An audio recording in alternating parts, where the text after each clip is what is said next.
How could the state's pension obligation impact property taxpayers? I'm Jill Horner. This is Comcast Newsmakers.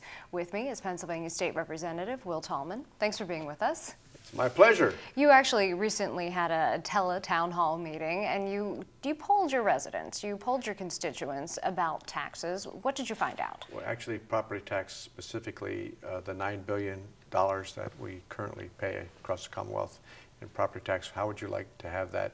Which tax would you like to switch that to?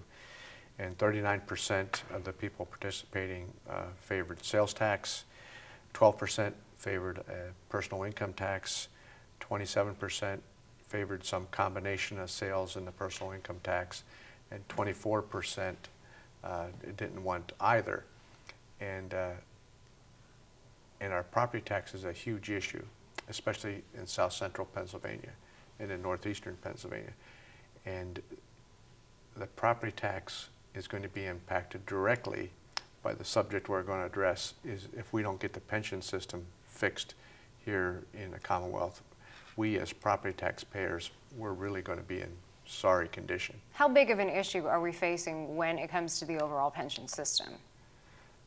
It's the obligations that both the school district and the state are going to have. And of course, then that is going to be passed on down to the property tax payers. And right now we're at about $41 billion is our obligation as of June 30th of this year. And it's going to rise to over $50 billion. And so we are going to, both at the state level and at the local level, with the biggest share of that, of course, being our school teachers' retirement. And us as property taxpayers are going to have to pick that up.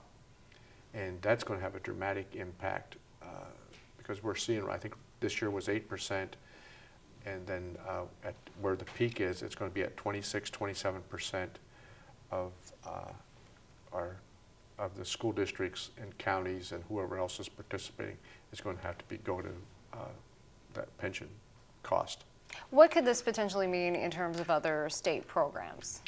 Well, there's all kinds of neat implications there, because number one, we're going to affect both our Standard & Poor's rating and Moody Investors Service, and both of those have degraded Pennsylvania credit ratings because we have not addressed our pension issue.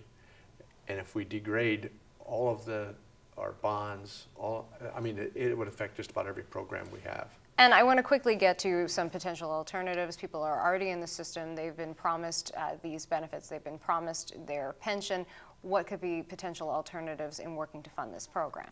Well, I think, and this should be an easy step, but so far it hasn't been.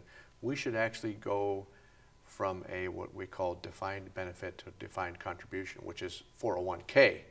Like the people that are paying for these pensions are they're mostly under a defined contribution plan, 401ks and such.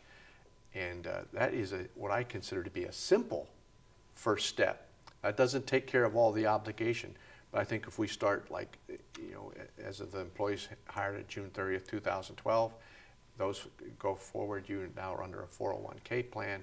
And I think that is a real simple step, yet we as a General Assembly haven't been able to accomplish that yet. All right, thanks for being with us. It's been my pleasure. We've been talking with Pennsylvania State Representative Will Tallman. I'm Jill Horner.